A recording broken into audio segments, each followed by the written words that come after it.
Okay, so looking at example 2 for 2-6, a bicyclist travels 6.5 miles in 2/3 of an hour. What is the average speed in miles per hour of the bicyclist?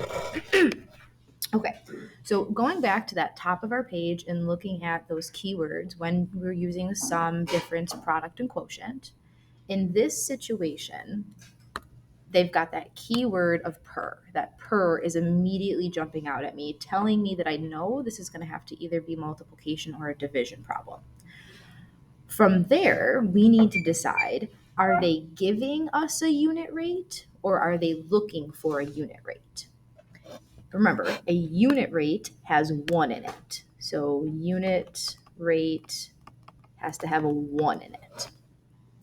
This first sentence they give us, 6.5 miles in 2/3 of an hour. That is not a unit rate because it does not have the 1 in it. 6 and 1/2, 2/3 of an hour, not 1. So that's not a unit rate.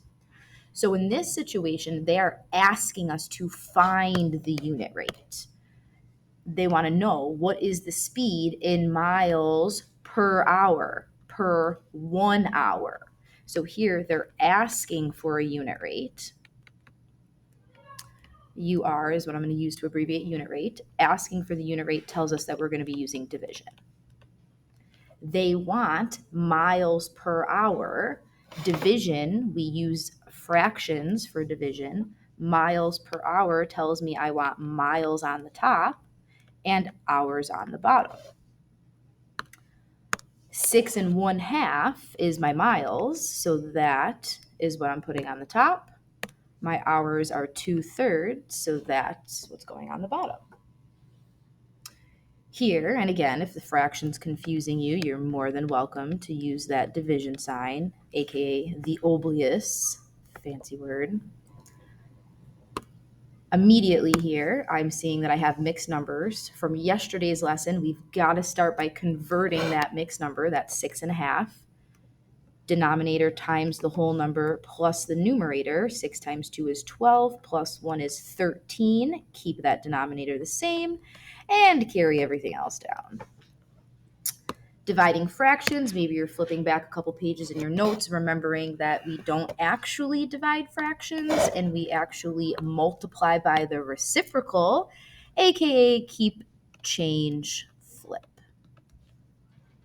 So keep, change, flipping keeps my 13/2, my division changes to multiplication, and my 2/3 turns into 3/2. Multiplication has me for checking for cross-canceling, and there is nothing to cross-cancel here. The 13 and the 2 are not divisible, 3 and 2 are not divisible, so I'm just going to do tops times tops, bottoms times bottoms. 13 times 3 is 39. 2 times 2 is 4, leaving me with 39 over 4. And if I were going to label this, because it is a word problem, so we do need labels, they wanted to know the speed in miles per hour. So 39/4 miles per hour doesn't really make sense. So we're going to convert that into the mixed number. Going to my calculator to help me with this, because I work smarter, not harder, 39 divided by 4 is going to give me that whole number of 9. Denominator has to stay 4 because that's the way it works. Going backwards now, 9 times 4 gives me 36, and I need to get to 39. 36 plus 3 gives me 39, therefore 3 goes in the numerator. So, final answer, 9 3/4 miles per hour is the unit rate.